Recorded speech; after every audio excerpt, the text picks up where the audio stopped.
Qu'est-ce qu'un séquestre en investissement immobilier? Quel est l'enjeu lorsqu'on est acheteur, mais aussi lorsqu'on revend un investissement immobilier? On voit ça tout de suite.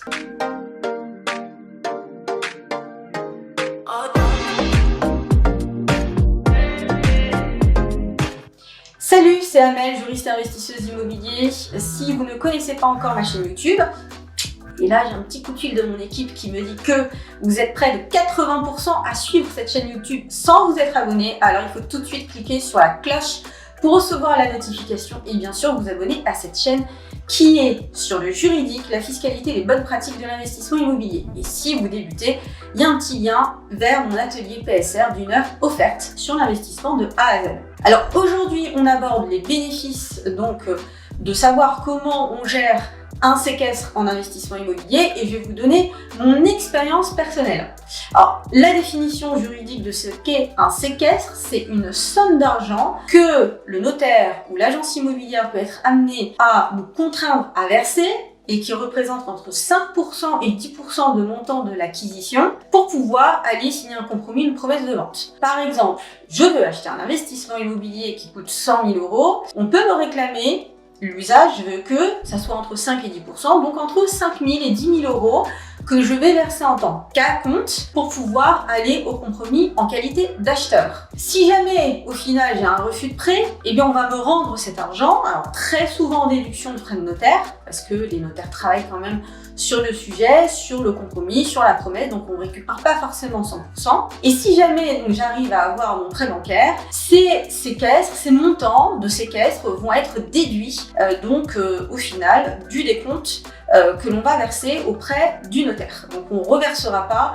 l'équivalent de ces 5 000 ou 10 000 €. Alors en qualité d'acheteur, il faut savoir que lorsque vous dirigez sur des investissements, sur des biens en zone tendue, on va avoir tendance à vous réclamer d'usage entre 5 et 10% du montant de l'investissement parce que c'est vraiment un usage qui est ancré dans ces régions-là. En province, lorsque les montants des investissements sont importants, lorsqu'il n'y a pas forcément une confiance qui a été créée entre l'agence immobilière et l'investisseur immobilier, ça m'est déjà arrivé personnellement qu'en province, on exige de moi au moins 2,5% du montant de l'acquisition. Donc sur un bien à 285 000 €, j'ai dû verser 5 700 € de séquestre, qui n'est pas rien, parce que c'était vraiment la seule condition qui faisait que j'allais pouvoir bloquer le bien. Et pour le coup, j'ai pas eu le choix parce qu'il y avait 10 autres investisseurs qui étaient derrière moi et qui étaient prêts à donner le montant de ce séquestre. Donc là-dessus, en tant qu'acquéreur, il faut faire le maximum pour essayer de négocier à zéro,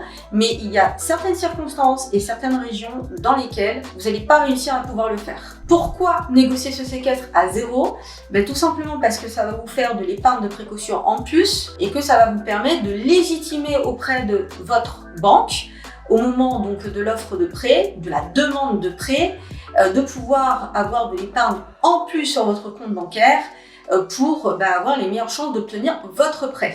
Simplement, pourquoi les notaires tiquent sur le 0 € de séquestre? Tout simplement parce que le fait qu'il y ait un acquéreur qui ne verse pas de séquestre, ça peut être un manque de volonté de s'engager dans la transaction. C'est-à-dire que c'est assez facile au final pour une personne de présenter un refus de prêt et comme il n'y a pas eu d'engagement de frais de séquestre, on considère que c'est pas forcément une véritable volonté de s'engager dans la transaction. Mais alors, du côté du vendeur, il faut comprendre qu'au contraire, il y a un intérêt vraiment important à pouvoir obtenir un séquestre. Actuellement, je vends des biens qui sont sur Paris et il est hors de question pour moi qu'il y ait une personne qui aille au compromis ou à la promesse sans verser un séquestre auprès de mon notaire.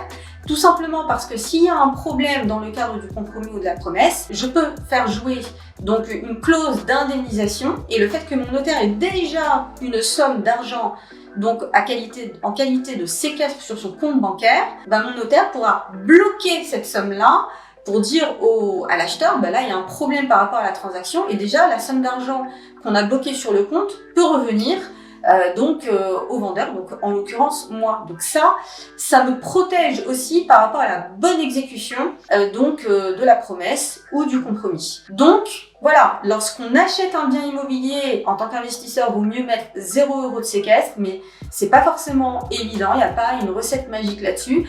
Et lorsqu'on vend un bien immobilier, il faut surtout essayer de se battre pour en avoir, parce que ça permet de sélectionner quand même le sérieux d'un acheteur, notamment quand les montants sont importants, et aussi de se sécuriser lorsque, au final, la personne n'arrive même pas à avoir un refus de prêt, et qu'il y a la clause de 10% de pénalité qui peut jouer, le séquestre peut constituer une sorte d'avance sur ce montant-là. Voilà sur les explications des enjeux du séquestre. Est-ce que vous, qui me regardez, vous arrivez à négocier le montant d'un séquestre ou pas? Donc réponse oui ou non.